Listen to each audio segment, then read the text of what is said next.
Halo semua, di video kali ini saya akan membahas tentang pasca data kepemilikan 1% di IDX. Kira-kira saham Indonesia ini bakal bertahan di emerging market, bertahan tapi turun bobotnya, atau malah downgrade ke frontier gitu. Nah, waktu data 1% dibuka, saya lihat positif sekali ya. Selain datanya terbuka, ketahuan siapa punya berapa dan berapa persen, banyak juga pengembangan-pengembangan AI. Jadi orang bikin sistem bisa nggak trace segala macam. Beberapa perusahaan sekuritas saya lihat juga langsung mengupdate dia punya aplikasi sehingga data 1% bisa dicek di situ. Nah, kalau sudah datanya dikeluarkan, kira-kira apa yang akan dilakukan oleh MSCI? Nah, pembahasan saham dalam konten kali ini tidak ada, bukan rekomendasi buy, sell, dan hold. Datanya menggunakan Februari 2026. Nah, terus terang awalnya saya mengira data ini akan dibuka di bulan Februari. Jadi kelihatan data Januari.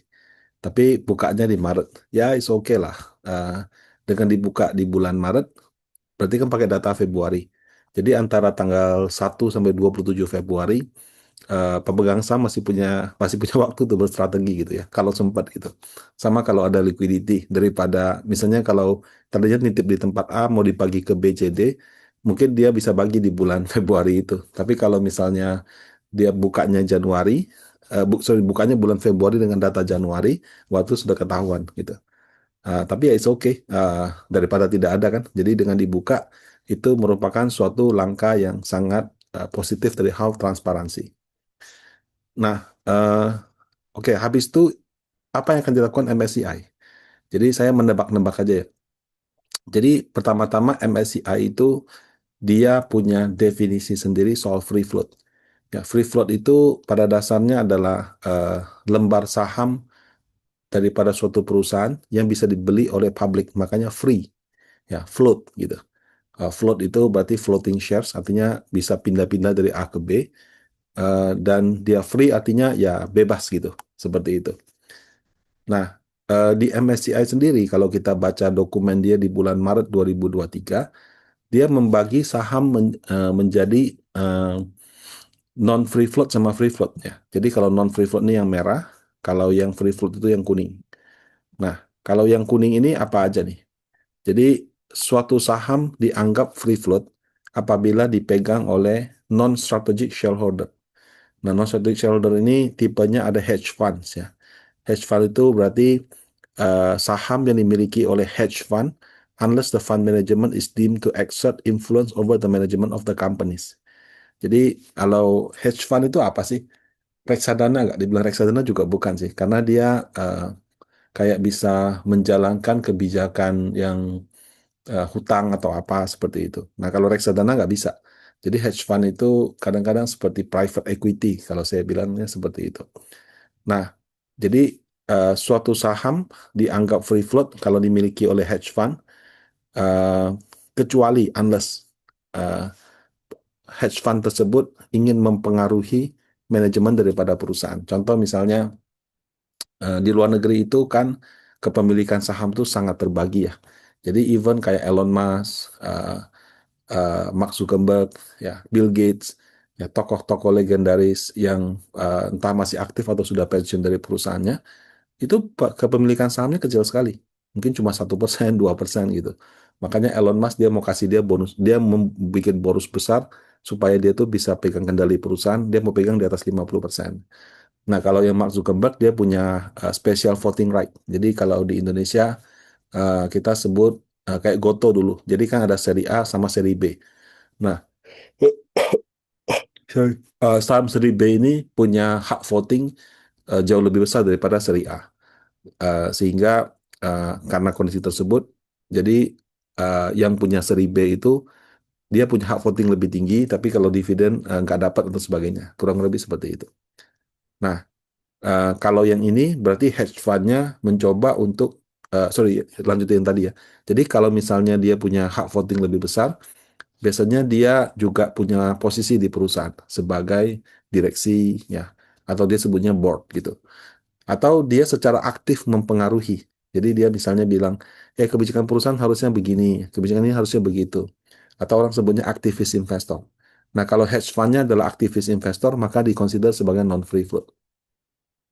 Individuals, jadi saham yang dimiliki individu, kecuali ya saham dari individu atau families related atau closely affiliated with the company principal.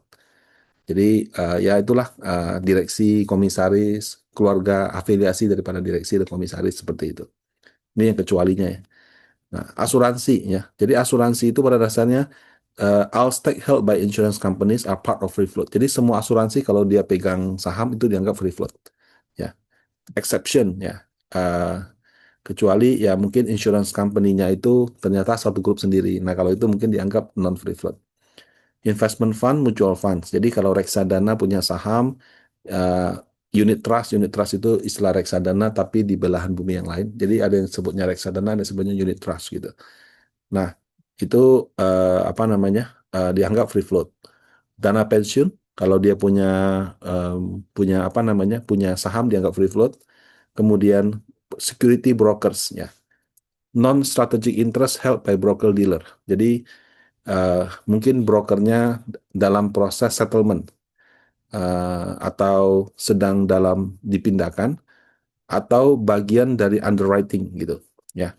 Unless held within the same group or nature of holding is deemed strategic. Jadi kecuali brokernya itu satu grup atau brokernya itu apa namanya dianggap strategik. Nah, strategik ini kalau saya punya pemahaman kayak saham tersebut dijaminkan atau direpokan di broker itu.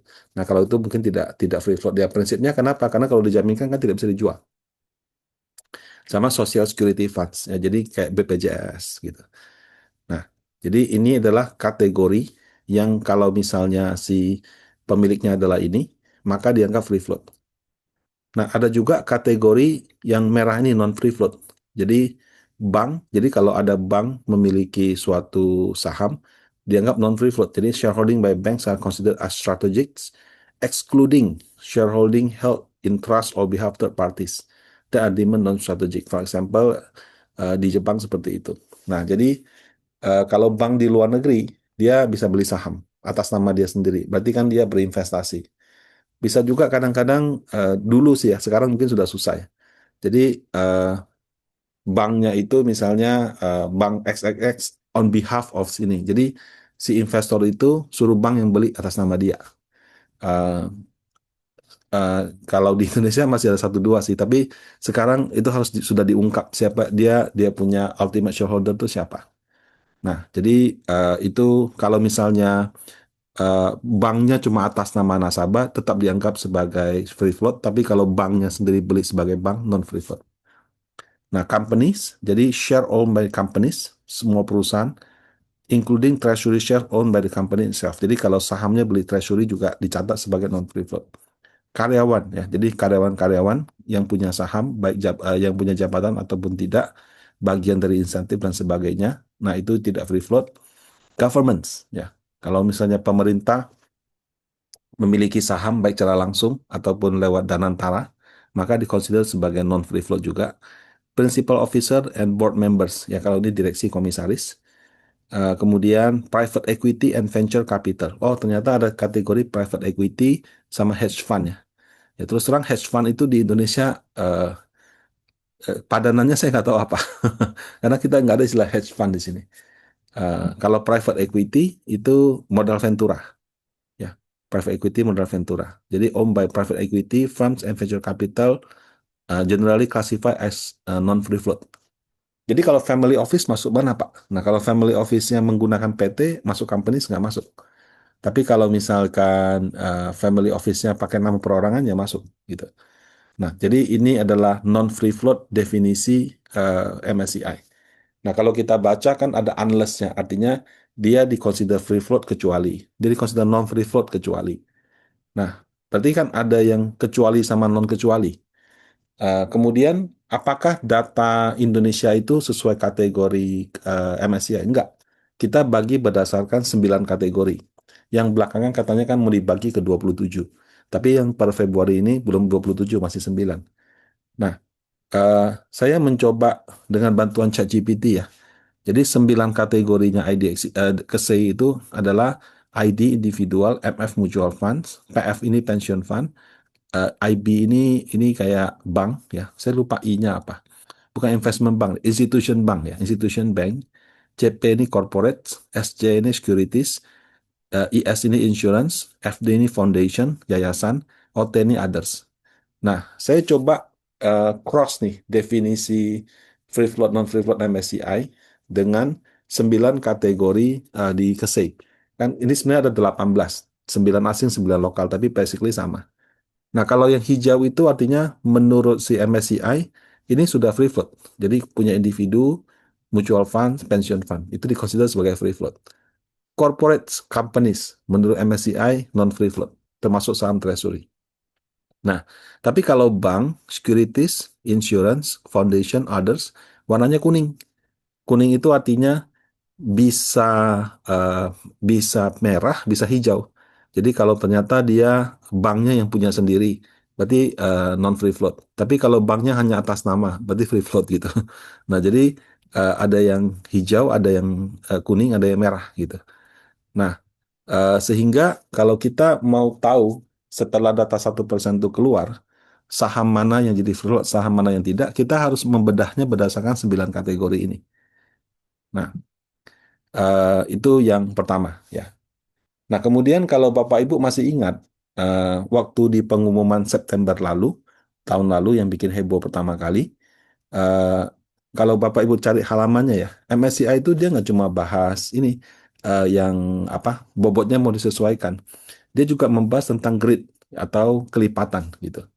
Nah, jadi eh, kelipatan itu free float itu tidak serta-merta dipakai mentah. Free float itu dia akan jadikan sebagai FIF, Foreign Inclusion Factor.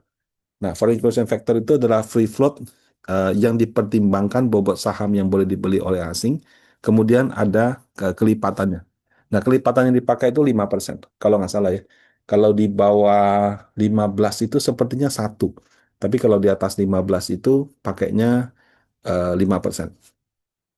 Nah, itu akan diubah menjadi, kalau free floatnya di atas 25%, itu menjadi 2,5. Kalau free floatnya antara 5 sampai 25, kelipatannya setengah. Kalau free floatnya di bawah 5%, kelipatannya 0,1. Jadi kalau yang kemarin 5 dan 1, sekarang pakainya 2,5, setengah, dan 1. Berdasarkan free float daripada perusahaan tersebut.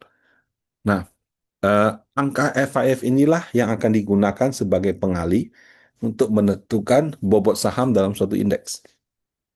Nah, pertanyaannya kalau udah dibuka bagaimana? Ya, ini saya coba lakukan analisa terhadap 7 saham Indonesia yang bobotnya paling besar di MSCI Standard. Hasilnya sebagai berikut. Jadi Indonesia, saham Indo yang paling besar bobotnya di MSCI Standard itu adalah saham Bank BCA.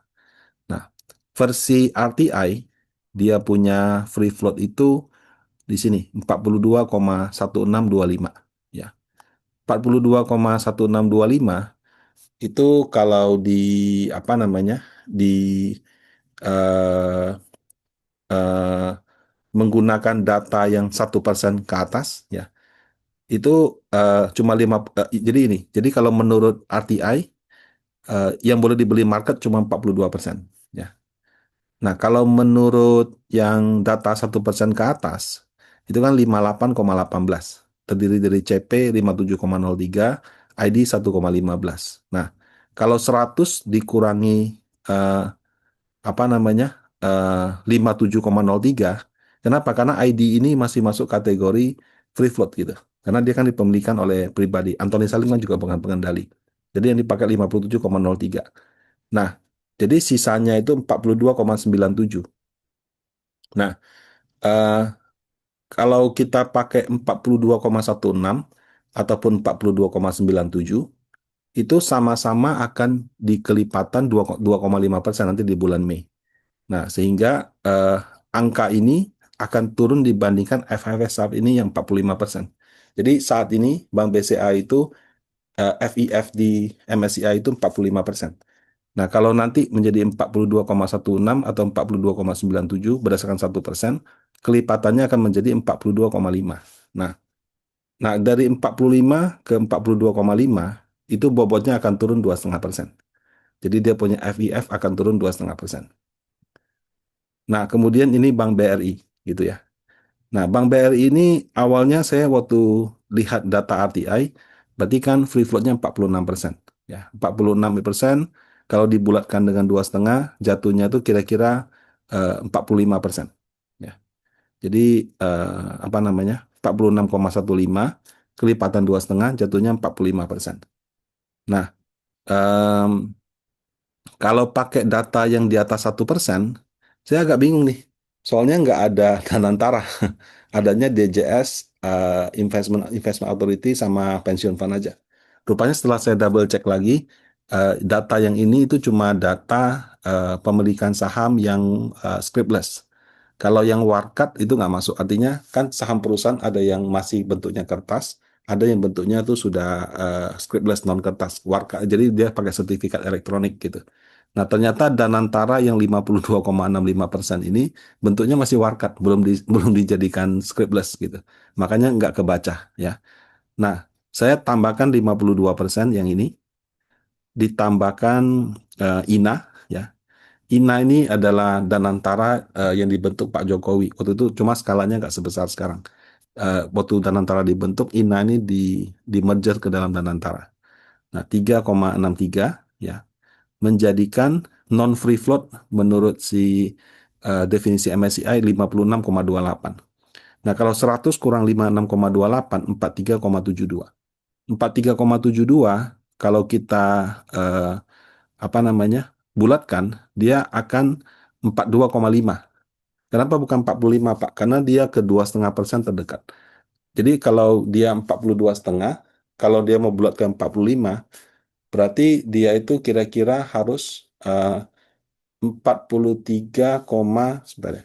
Kalau dia mau bulat ke atas ya, itu harus 42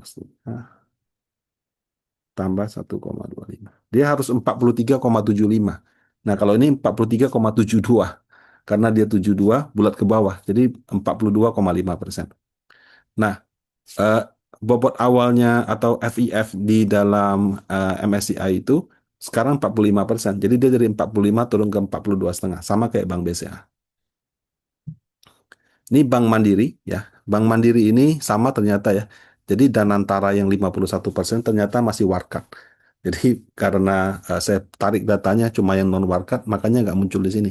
Tapi harusnya tetap ada 51. Nah, kemudian 51 tambah 8, ini yang INA ini ya. Jadi 59. Berarti kalau 100 kurang 59, 41%. Nah, 41% atau pakai yang ini 39,83, kalau dibulatin kan juga ke 40%. Nah, saat ini FIF-nya 40%, jadi nggak ada perubahan.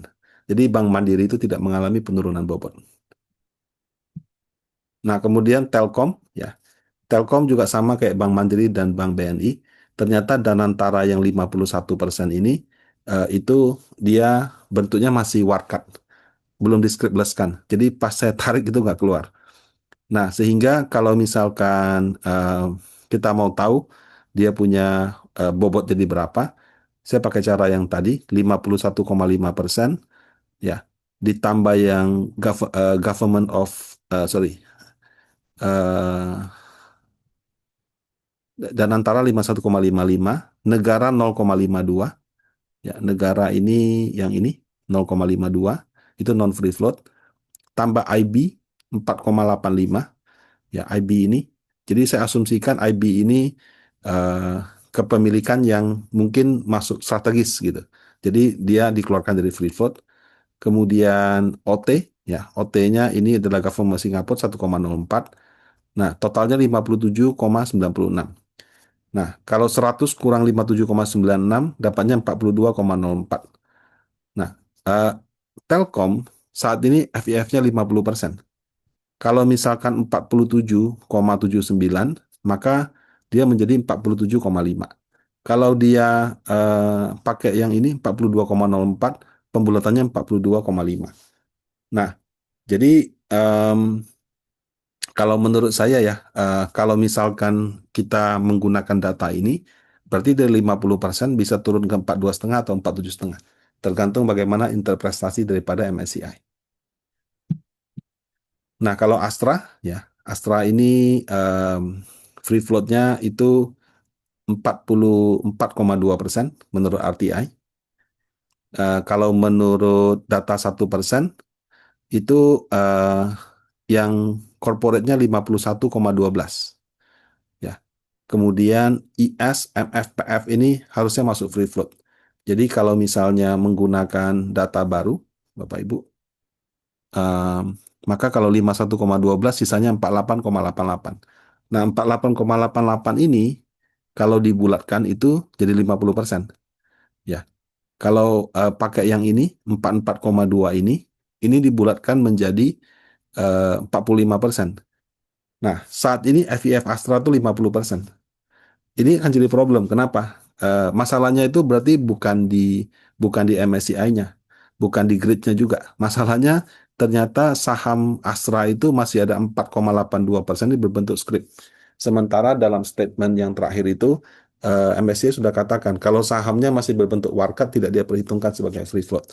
Nah, kalau saran saya sih supaya bobot Astra nggak turun, yang 4,82 ini cepat-cepat dijadikan scrip, gitu, scriptless. Karena kalau bentuknya scrip itu dianggap bukan bagian dari free float. Karena kalau bentuknya lembar begitu, mau dijual nggak bisa. Kamu harus bawa fisiknya ke bursa untuk ditukar. Nah itu. Nah ini mungkin PR-nya bagi si Astra ya. Nah kalau aman ini free float-nya saat ini 18,69 ya. Kemudian berdasarkan data 1%, kepemilikan corporate-nya itu 86,74. Nah, MF ini 1,06, ini free float. Ini adalah ETF-nya Gold Miner gitu. Nah, kalau OT ini adalah 21 Venture SPC. Nah, saya sempat baca ya, kalau venture capital ya, itu atau modal ventura, itu dikategorikan non-free float. Jadi kalau misalnya International Venture SPC ini adalah modal ventura, maka dianggap non-free float gitu. Nah, kemudian eh, berdasarkan analisa ini, jadi kalau 18,69 ya, itu kalau di FIF kan dengan kelipatan satu, ini jadi 19%. Ini sorry, bukan 20 gitu ya. Nah, eh, kalau misalnya eh, pakai apa namanya, pakai yang di atas 1% ini, FIF-nya bisa tinggal 11%. Jadi menurut saya saham aman ini eh, saham yang kayaknya cukup punya resiko untuk apa namanya mengalami penurunan bobot di MSCI. Ya. Nah kalau DSSA ya free floatnya di sini 20,4% karena 19,7 ini bentuknya saham treasury. Kemudian berdasarkan data di atas 1%, itu CP-nya tuh 79,54, kemudian IB-nya 9%, kemudian SC-nya 3,74. Nah, IB dan SC ini masuk kategori kuning 12,79. Jadi dia bisa dinilai sebagai free float, bisa juga enggak gitu. Nah, kalau misalnya 12,79 ini dianggap sebagai non free float, maka sisanya cuma 7,63. Sementara di FIF-nya kalau nggak salah dia itu sekitar 13%. Ya, jadi 13 atau 12,5 deh. Jadi dia bisa dari 12,5 jatuh ke 7,5% seperti itu. Sementara kalau IB dan SG ini dianggap sebagai free float, maka dia punya bobot tuh bisa naik gitu. Nah, jadi untuk DSSA ini sangat ditentukan oleh apakah MSCI membaca IB dan SG ini sebagai free float apa tidak. Nah, interpretasi FIF itu kurang lebih seperti ini. Katakan saham ABCD, market cap-nya 1000 T, FIF-nya 40%. Maka free float adjusted market caps-nya itu adalah 40% kali 1000 T 400 T. Nah, angka 400 T ini kemudian dibandingkan dengan semua saham dalam MSCI. Yang MSCI standar atau MSCI small cap. Misalnya semua MSCI standar itu ada 100.000 T. Kalau sahamnya 400 T, berarti dia punya bobot 400 kali bagi 100.000, 0,4%. Kalau misalkan dia punya FIF itu dari 40 turun ke 30%, maka bobotnya turun dari 0,4 ke 0,3%. Nah, kurang lebih seperti itu. Nah, dari 7 saham yang saya bahas di atas, ada yang FIF-nya tetap, kayak Bank Mandiri, ada yang FIF-nya berpotensi turun karena begitu data 1% dibuka, ternyata angka free float-nya ada pihak-pihak yang mungkin saja dianggap non free float. Ada yang karena kepemilikan oleh SWF domestik. Jadi selain Danantara, ternyata ada juga yang INA juga seperti itu. Ada yang juga karena pembulatan ya, yang tadinya pakai 5% sekarang pakai kelipatan 2,5%. Akibatnya dia mungkin jadi jadi turun seperti itu. Nah, data 1% ini menurut saya belum bisa menjawab semua pertanyaan karena perlu klarifikasi. Yang SC, yang IB itu ini apakah kepemilikan strategis atau maksudnya dia afiliasi atau dalam jaminan apa tidak? Kalau saham itu adalah milik afiliasi atau ternyata jaminan, maka bukan free float. Tapi kalau misalnya dia bukan jaminan, untuk kategori-kategori tertentu bisa saja dianggap masih free float. Nah, jadi untuk itu kita perlu data lebih lengkap lagi. Kalau nggak salah saya dengar dari bursa sempat ada informasi ya, saya nggak tahu jadi apa enggak. Nama-nama yang muncul itu nanti diminta untuk kasih klarifikasi, apakah dia affiliate atau bukan. Kalau misalnya dia kasih klarifikasi, oh saya bukan affiliate, saya affiliate, maka itu bisa dengan mudah kita tentukan dia free float apa tidak. Tapi kalau sementara tidak ada informasinya, kita hanya bisa menebak-nebak aja gitu. Nah, semoga sebelum April nanti data yang ini sudah ada. Kalau sudah ada, kalau kita mau prediksi MSCI itu bisa jadi lebih jelas. Nah, dan antara kalau ini bukan salah dan bursanya yang salah saya, karena ternyata yang saya tarik data itu cuma data apa kepemilikan yang scriptless. Kalau yang script nggak keluar. Begitu saya tarik script dan scriptless, nama dan antaranya jadi keluar. Nah, kalau boleh saya simpulkan ya, kalau hanya dari 7 saham saja, kita akan tetap stay di MSCI, tapi akan mengalami penurunan bobot. Nah, tapi penurunan bobotnya itu menurut saya ada yang mungkin 4,5%, ada yang mungkin 5%, tidak seperti simulasi yang di September lalu yang 4,5 sampai 30%. Ya. Nah, perlu saya klarifikasi juga, saham yang masuk atau naik FIF-nya dalam MSCI tidak berarti harganya akan naik. Sementara saham yang keluar atau turun FIF-nya juga belum tentu akan turun. Nah, pembahasan saham dalam konten kali ini bukan rekomendasi buy, sell, atau hold. Nah, ini untuk gambaran awal. Nanti di konten berikutnya saya akan bahas mungkin lebih detail.